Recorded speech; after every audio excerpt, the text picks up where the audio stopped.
महोदय, मैं अपने बोलने से पहले अपने दल के नेताओं को धन्यवाद देना चाहता हूं, आभार प्रकट करता हूं कि उन्होंने ये सामान्य चर्चा में, बजट के सामान्य चर्चा में मुझे बोलने का प्रथम अवसर दिया है। शहर से ही मैं गांव का किसान हूं,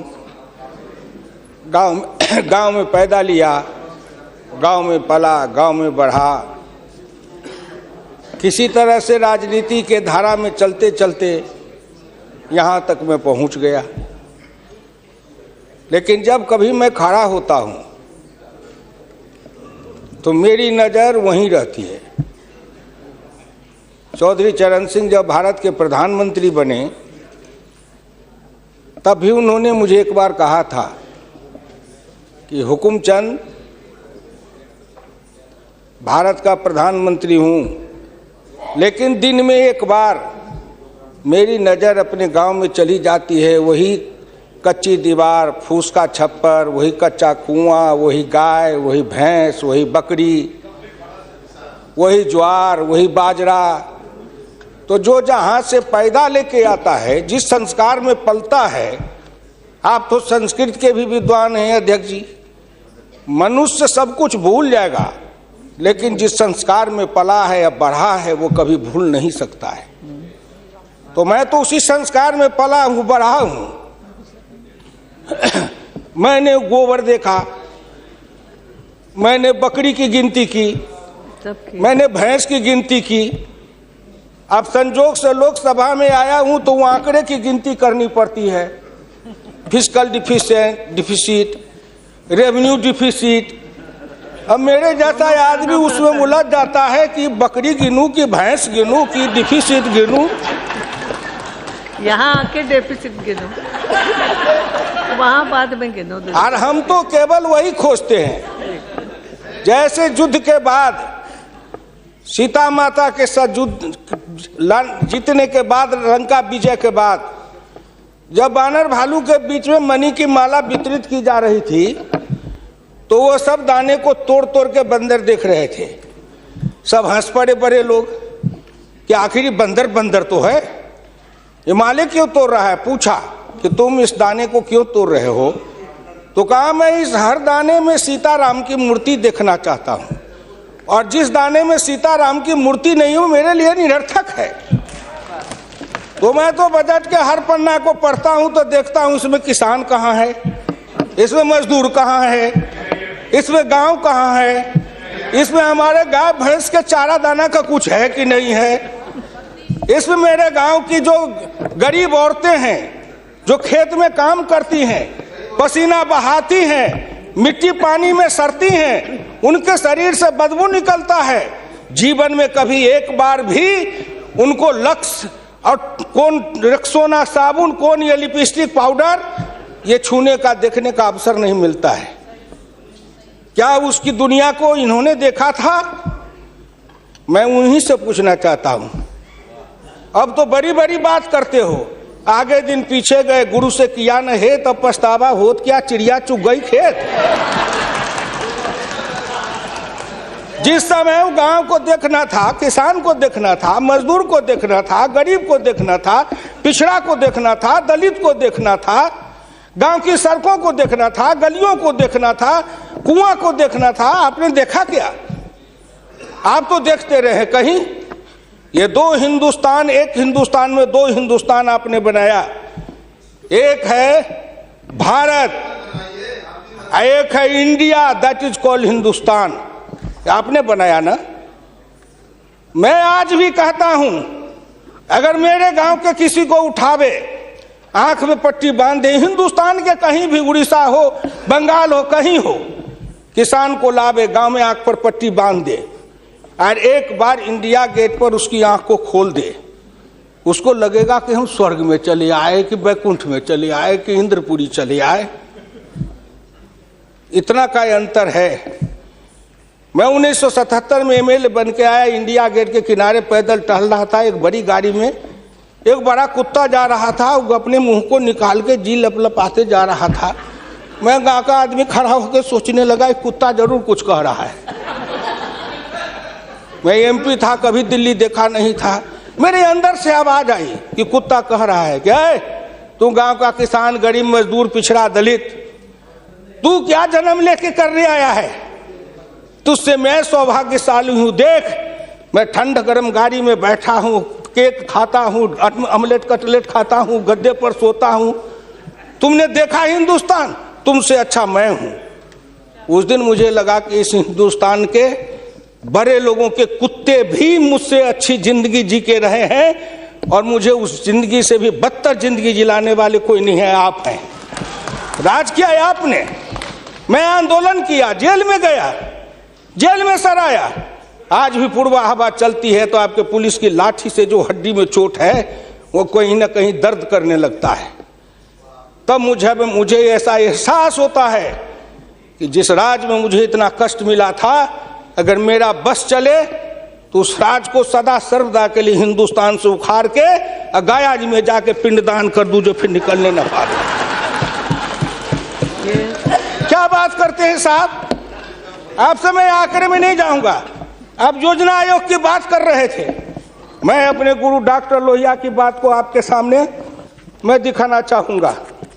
मैं नहीं बोलता, मुझे तो उन्होंने दृष्टि दी थी। इसी लोकसभा में 6 सितंबर 1963 को एक बहस हुई थी, ख्याल रखिएगा, जिस बहस ने पंडित नेहरू को भी हिला दिया था। वो बहस थी 3 आना बनाम 15 आना का। लोहिया ने कहा था, मैंने 27 करोड़ हिंदुस्तान के लिए 3 आने रोज की आमदनी कही, प्रधानमंत्री ने 15 आने रोज की और योजना मंत्री ने 7.5 आने रोज की। अब प्रधानमंत्री और योजना मंत्री आपस में निपट लेंगे कि दोनों में कौन सही है। यही आंकड़े हैं योजना आयोग के। प्रधानमंत्री का है 15 आना, योजना आयोग के मंत्री का है 7.5 आना। जिस योजना आयोग को यह भी नहीं पता 15 आना सही कि 7.5 आना सही, प्रधानमंत्री सही कि योजना मंत्री सही, उसी योजना आयोग को सर पर ढोते रहो। जो दर्शन करना चाहिए तो दर्पण माजत रहिए, दर्पण में लगा काई तो दरस कहां से पाई। क्या बात करते हैं साहब? इस हिंदुस्तान में अगर किसी का में प्रधानमंत्री जी बैठे हैं, मैं भुक्तभोगी हूं, जिस रोग से मैं पीड़ित हूं, कहीं ना कहीं उस रोग से आप भी पीड़ित हैं। बीरप्पा मोइली जी, आप भी पिछड़े वर्ग से हैं, मैं भी पिछड़े वर्ग से हूं। का दुख जाने दुखिया की, का दुख जाने दुखिया माए, जाके पैर न फटे बीमारी, सोका जाने पीर पड़ाई। आपके मल्लिकार्जुन जी भी उसी दलित समाज से हैं। आपने सामाजिक पीड़ा को झेला नहीं है, भोगा नहीं है।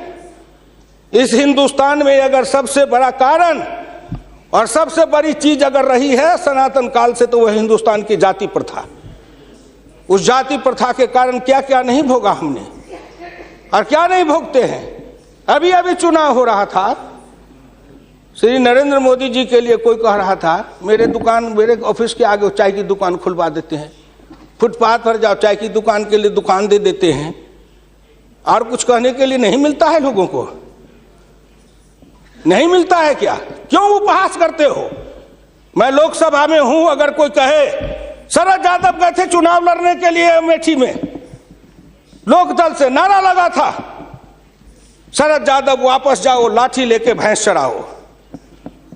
कर्पूरी ठाकुर जैसा नाई का बेटा गरीब, जिसके नेतृत्व में बिहार में इतना परिवर्तन किया, वो बिहार का मुख्यमंत्री बना, 27% आरक्षण दिया, हाई स्कूल तक फीस माफ किया, मिडिल स्कूल तक फीस माफ किया, 5 एकड़ से मलगुजारी माफ किया। और कर्पूरी ठाकुर के लिए नारा लगा था, कर्पूरी ठाकुर दिल्ली जाओ, छुड़ा लेके सैलून खोलो। क्या क्या नहीं साहब हूं, क्या क्या नहीं देखा हूं। इसलिए दिल के अंदर वो दर्द और पीड़ा है। क्या आखिर कहीं ना कहीं मुझे यह भी लगता है, क्या हिंदुस्तान के पिछड़े और दलित समाज के लोगों ने अपराध किया था कि उसमें जन्म लिया? किसी ने भगवान के यहां दरखास्त दिया था कि मुझको तेली बना दो, मुझको लोहार बना दो, मुझको कुर्मी बना दो, मुझको कहार बना दो, मुझको अहिर बना दो, मुझको कलवार बना दो? कोई दरखास्त देके तो नहीं आया। आज वित्त मंत्री जी को धन्यवाद दूंगा, प्रधानमंत्री को, कि उन्होंने बजट में कुछ ऐसी योजनाएं बनाई है जिससे हिंदुस्तान के जाति प्रथा के बंधन को ढीला करने का अवसर मिलेगा। जब उनकी आर्थिक चेतना बढ़ेगी, आर्थिक विकास होगा कब? जब गांव में पैसा जाएगा, तब गरीब के हाथ में रोजगार जाएगा, तब उनकी आर्थिक उन्नति होगी, तब कहीं जाके उनके जीवन में विकास होगा। आपने सोचा कि गांव का विकास कैसे होगा? क्या प्रधानमंत्री ग्रामीण सिंचाई योजना कोई मामूली है? खर्च पर पाबंदी लगाते हुए डॉक्टर लोहिया ने इसी लोकसभा में बहस करते हुए पंडित नेहरू से कहा था, मैं कुछ नहीं चाहता, एक काम कर दो, सारे लोगों के, बड़े लोगों के खर्च पर सीमा लगा दो, आय पर, आमदनी पर नहीं, खर्च पर सीमा लगाओ, इससे अधिक खर्च नहीं करेगा, और उससे जो पैसा बने उसके एक सिंचाई योजना बनाओ और 20 साल का बॉन्ड बनाओ। मैं कुछ नहीं कहता, केवल हिंदुस्तान के हर खेत में पानी पहुंचा दो, हिंदुस्तान की तरक्की हो जाएगी। डॉक्टर लोहिया इसी सदन में कहे थे। वो तो अग्रवाल थे, बनिया थे, उनको क्या जरूरी थी इस बात को बोलने का? लेकिन मैं कहता हूं कि हिंदुस्तान के गरीब, निर्धन, निर्बल और पिछड़ों का इस युग में अगर एकमात्र राजनीतिक मसीहा पैदा कोई लिया तो डॉक्टर राम मनोहर लोहिया थे, जिन्होंने जगाया, नेतृत्व को पैदा किया गांव के गली से। इसलिए मैं आपसे विनम्र प्रार्थना करना चाहता हूं कि अगर प्रधानमंत्री ग्रामीण सिंचाई योजना से हर खेत को पानी, हर हाथ को काम, दीनदयाल उपाध्याय जी ने कहा, डॉक्टर लोहिया ने कहा, 1 बीघा खेत और 1 गाय, अपनी खेती अपनी राय। हम तो ये लड़ते आ रहे हैं और आज वो सपना साकार हो रहा है। इसलिए मैं आपसे विनम्र प्रार्थना करना चाहूंगा कि सवाल है दृष्टि का, दिशा का और संकल्प का। आपकी दृष्टि कुछ और थी, अब दृष्टि बदली है। हिंदुस्तान के गांव के गरीब, पिछड़े दलितों ने मिलकर कन्याकुमारी से कश्मीर तक, कामरूप से द्वारका धाम तक, इस आसान मान के साथ आपके शब्दों में, जिनको आप अपने ऑफिस के आगे चाय की दुकान खुलवा रहे थे, वो चाय की बेचने वाला, रेल के फुटपाथ पर पानी पिलाने वाला गरीब, निर्धन, जिनकी मां मजदूरनी का काम करती थी, ऐसे के बेटा को भारत के प्रधानमंत्री की कुर्सी पर बैठाया कि नरेंद्र मोदी आएगा, भारत का प्रधानमंत्री बन जाएगा, गांव गरीब, किसान, मजदूर के भाग्य चमक जाएगा। उन्होंने इसलिए सपना को देखा है। वो हो जाएगा क्या? ये 9 महीना में हो जाएगा। आप नेता बोलते थे, मैं सुन रहा था, मुलायम सिंह आदरणीय बोल रहे थे, मेरे साथी हैं, बरसों तक समाजवादी आंदोलन में लड़े, कि 9 महीना में तो बच्चा पैदा हो जाता है। मैंने कहा कितनी वैज्ञानिक बात कर रहे हैं, ये तो वैज्ञानिकता है, प्रकृति का नियम है, 9 महीना में बच्चा पैदा होता है। लेकिन जो बच्चा पैदा होता है, क्या वो बच्चा 9 महीना में फिर बच्चा पैदा कर देगा क्या?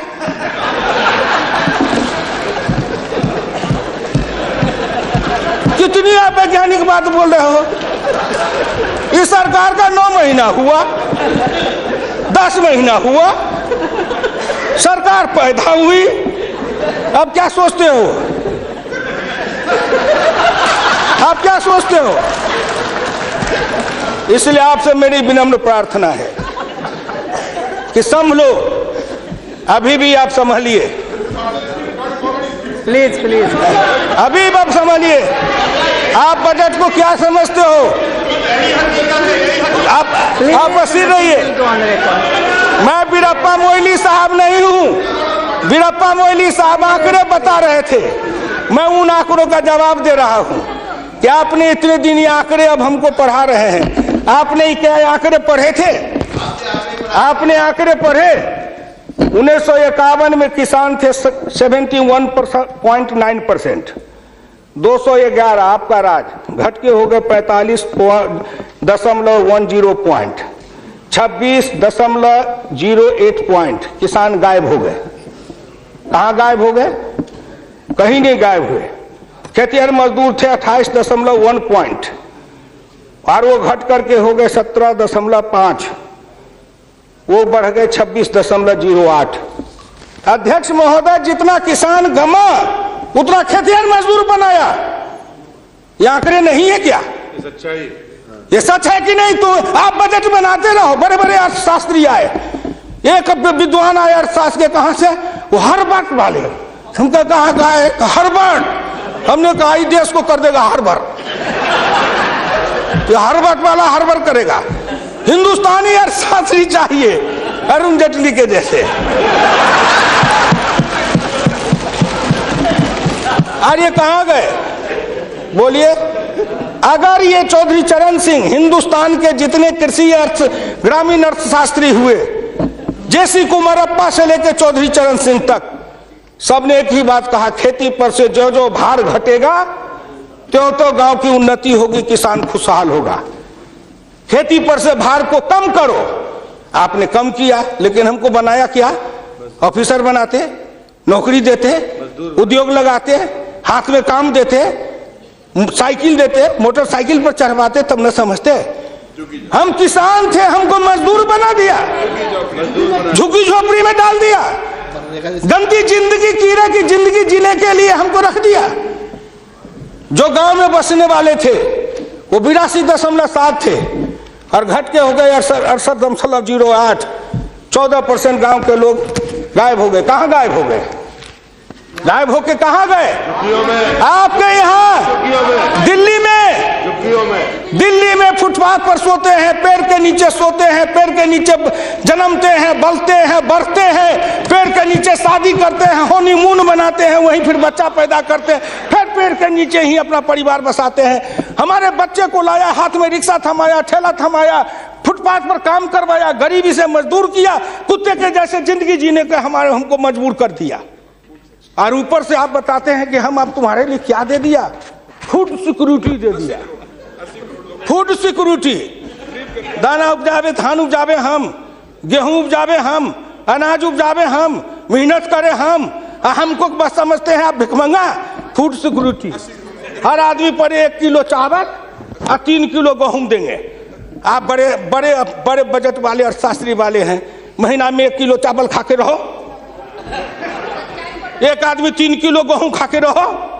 ये गरीबी का उपहास है, हमारी निर्धनता और गरीबी का उपहास है। आओ आओ, 1 किलो चावल देते हैं, 1 महीना में खाओ। महीना में 26 रुपया, जिसकी रोज की आमदनी आप कहते हो गरीबी रेखा के नीचे है, और चावल गेहूं बांटेंगे 70% को। क्या आंकड़ा है आपका? यही बजट बनाते थे ना, मैं उसी को कहता हूं, यही आपका आंकड़ा। गरीबी, चावल गेहूं खाए 70-80%, हमको कहो गरीबी की रेखा के नीचे है 26%। कबीरा बाँचे आखिन लेखा, पंडित बाँचे पोथिन लेखा। हम तो आंख से जो देखते हैं वो बोल रहे हैं। आपने क्या किया? हम कम किए, कहते हैं किसान किसान किसान किसान विरोधी है।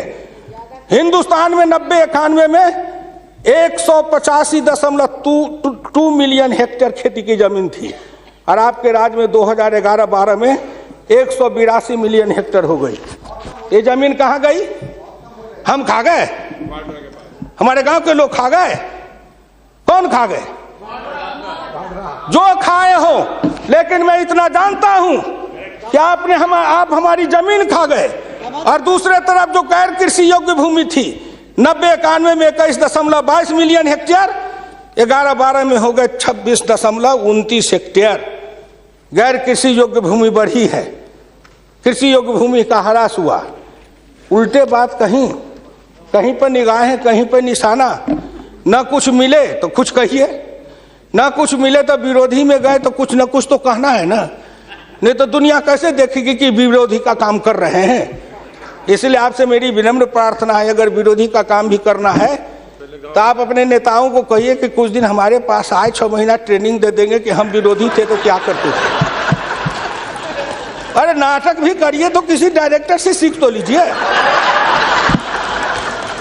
जो गरीबी का डायरेक्टर है उससे सीखे नहीं, और गरीबी का नाटक खेल रहे हैं।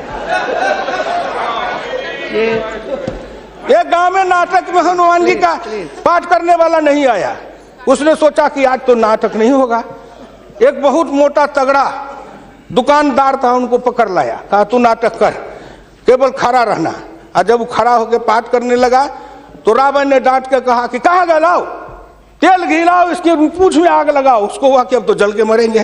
तो कहा हजूर हम तो हनुमान जी नहीं है, हम तो बनिया है, अपनी दुकान चला रहे थे। वैसे ही आप नाटक करिएगा। इसलिए आपसे मेरी विनम्र प्रार्थना है आपसे मेरी विनम्र प्रार्थना है कि इसको देखिए। दिशा, जब तक आपके पास में दृष्टि नहीं बनेगी, आपकी दिशा नहीं ठीक थी, आपकी दृष्टि नहीं ठीक थी, तो आप संकल्प क्या कर रहे थे? चलता है सब, आप कहे कि हम भी चले, आपका बजट चला, आपकी अर्थनीति चली, आर्थिक विषमता, सामाजिक विषमता, राजनीतिक विषमता, प्रशासनिक विषमता। क्या मैं पूछता हूं कि आपके किसी बजट से इन विषमताओं को अंत करने के लिए कोई काम किया?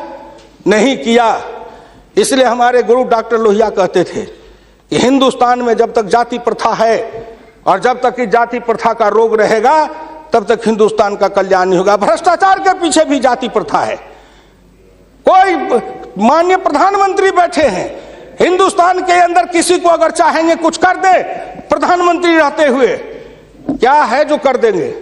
जिस जात का सरकारी नौकर होता है, मैं भी इतने दिन तक 54 वर्ष रह के देखा, मंत्री रह के देखा, जिस जात का सरकारी नौकर, उसके ऊपर कलम उठाइए तो उसके जात का न जाने कहां से कहां सभी जगह से लोग आ जाते हैं उसको बचाने के लिए।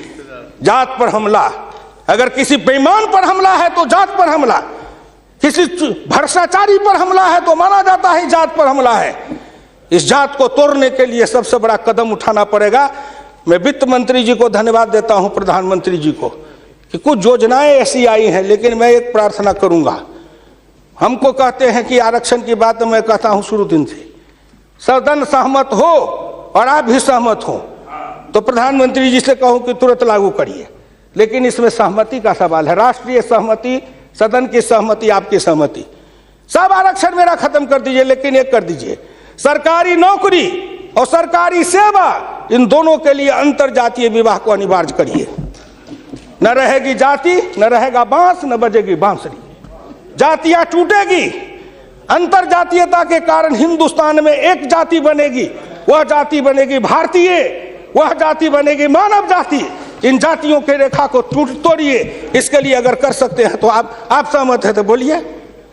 आप कहते हैं गरीब और अमीर मिटा देंगे, लेकिन न्यूनतम और अधिकतम की रेखा तय कर यह सरकार करना चाहे, नरेंद्र मोदी जी चुटकी में कर देंगे, क्योंकि इनका क्या बिगड़ेगा? इनका कुछ नहीं बिगड़ेगा। नरेंद्र मोदी जी अगर न्यूनतम और अधिकतम की रेखा तय करेंगे तो इनका कुछ जाएगा, न परिवार का जाएगा, न बाल बच्चे का जाएगा, किसी का कुछ नहीं बिगड़ने वाला है। लेकिन चिल्लाने लगेंगे तो हम 100 से कम न 1000 से ज्यादा समाजवाद का यही तकाजा। बड़े समाजवाद की बात करते हैं, मैं ज्यादा समय नहीं लूंगा, मैं इनको समाजवाद की बात अपने गुरु डॉक्टर लोहिया की पढ़ के सुना दूंगा। और हमारे कुछ समाजवादी हैं, अब वो तथाकथित समाजवादी हो गए हैं। समाजवादी तो रहे नहीं, लेकिन तथाकथित हैं। आप मुझको कह देंगे कि आप भाजपा में चले गए, मैं भाजपा में क्यों आऊं? आपके ऐसे दल बने, इस दल के टुकड़े 1000 हुए, कोई यहाँ गिरे, कोई वहां गिरे। मैं कहाँ दौड़ा फिरता, मैं चला आया भाजपा में। मैं भारतीय जनता पार्टी के नेताओं को धन्यवाद देना चाहता हूँ कि हुकुमदेव नारायण 3 बरस से ज्यादा किसी पार्टी को दुरुस्त नहीं रहने देता था। आज 20 बरस से भारतीय जनता पार्टी में अटल अटक खड़ा हूँ। इस पार्टी में जब तक कोई ताकत नहीं है, अडवाणी जी में, अटल जी में, नरेंद्र मोदी जी में, इन सब लोगों में जब कोई गुण नहीं है, तो मेरे जैसे उदंड आदमी को 20 वर्ष तक अपने पिंजरे में रख लिया है, कोई साधारण योग्यता है? इस बात को समझो। मैं आखिरी में कहूंगा अध्यक्ष महोदय, समाजवाद हर किसी से सिद्धांत की तरह एक होता है थोक, एक होता है फुटकर, एक होता है सगुन, एक होता है निर्गुण, एक होता है सिद्धांत, एक होता है कार्यक्रम। समाजवाद से एक सीढ़ी नीचे उतरो, उस सीढ़ी का नाम है बराबरी। उस बराबरी से एक सीढ़ी नीचे उतरो। गौर करिएगा कौन कौन बराबरी? आर्थिक बराबरी, सामाजिक बराबरी, राजकीय बराबरी, धार्मिक बराबरी। उससे एक सीढ़ी और नीचे उतरो, तब उसके बाद आएगी समता, संपूर्ण समता, संभव समता। तब एक सीढ़ी और नीचे उतरो, तब अधिकतम और न्यूनतम की सीमा लगाओ। ये धार्मिक बराबरी की भी बातें भी की गई है। अगर हम धार्मिक बराबरी पर जी समाप्त करेंगे, अगर धार्मिक बराबरी पर मुझे कहा जाए तो मैं कहने लगूं तो कितनी अपनी पीड़ा सुना दूंगा कि धार्मिक बराबरी इस देश में कैसी है। उसके संबंध में मैं ज्यादा समय नहीं लेकर के केवल आपके सामने मैं सुना देना चाहूंगा। समन्वय दो तरह का होता है, एक दास का समन्वय, एक स्वामी का समन्वय। मैं नहीं कहता, महान समाजवादी अर्थशास्त्री डॉक्टर लोहिया ने इसी सदन में 26 मार्च 66 को कहा था। गौर से शब्दों को सुनिए। समन्वय दो तरह का होता है, एक दास का समन्वय, एक स्वामी का समन्वय। पिछले 1000 बरस के इतिहास से हिंदुस्तान ने स्वामी का समन्वय नहीं सीखा, वह एक दास का समन्वय रहा है। मैं तो श्री नरेंद्र मोदी से सरकार से कहूंगा कि 1000 साल से भारत दास भाव से सांस्कृतिक समन्वय में रहा है। अगर वो स्वामी भाव का समन्वय में भारत आना चाहता है तो क्या अपराध है। इसलिए उन्होंने कहा इस संबंध में मैं खाली परदेशियों को ही दोष नहीं देता, उनके सबब से जितने भी इतिहासकार हैं वे सभी जहर में बिल्कुल घुल जाते हैं। आज भारत के 2 इतिहास के स्कूल हैं, एक डॉक्टर ताराचंद, एक डॉक्टर मजुमदार, एक और है जो दोनों के दोनों इसी समन्वय धारा के हैं, विविधता धारा के हैं। भारत क्या है उसको भूलकर भारत के जो विभिन्न अंग है उनकी तरफ निगाह चली जाती है। क्या बात करते हैं साहब।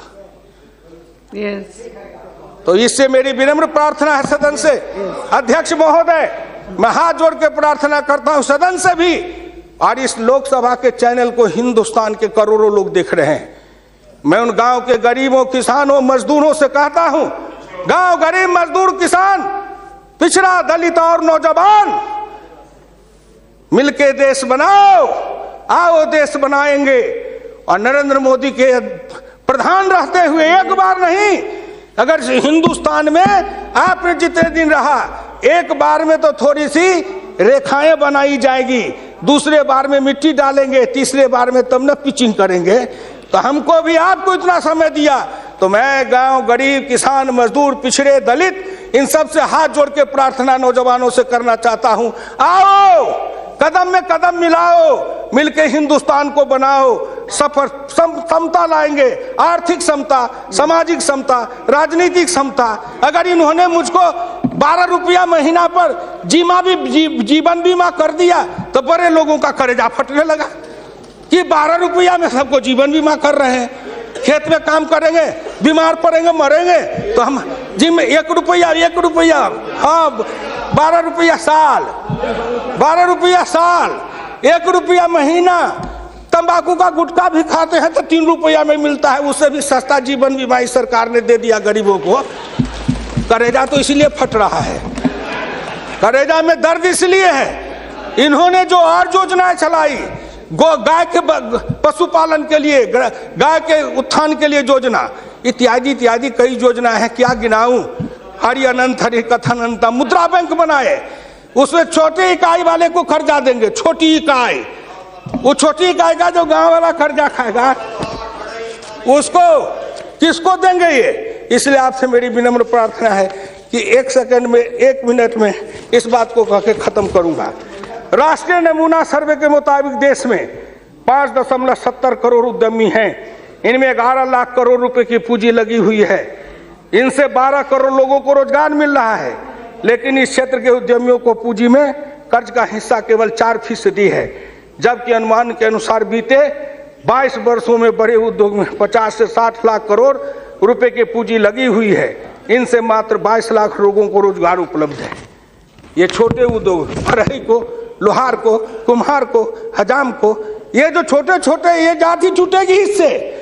जाति आधारित हिंदुस्तान में पेशा है और पेशा के आधार पर जाति बनाया गया। अब इन रोजगार के जरिए उनके हाथ को काम देंगे, उन छोटे उद्यमियों को रोजगार देंगे। इनके कलेजा में दर्द हो रहा है कि नरेंद्र मोदी आया है, मुद्रा बैंक बनाएगा, गांव के गरीबों के हाथ में रोजगार जाएगा। ये गरीब बनेंगे पहलवान, गरीब बनेंगे विद्वान, गरीब बनेंगे बुद्धिमान, गरीब के हाथ में दम ताकत आएगी तो आपके आगे शर्म गच्छामी नहीं होंगे, न फूड सिक्योरिटी खाएंगे, न मनरेगा खाएंगे। हम अपने पसीना और पुरुषार्थ से, अपनी कमाई से इस देश को बनाएंगे। हम आपके भिखमंगा बन के जिए हैं, अब हम स्वाभिमान के साथ जिंदा रहना चाहते हैं। इसलिए मैं भारत के प्रधानमंत्री और वित्त मंत्री को धन्यवाद देता हूं। बहुत बहुत धन्यवाद।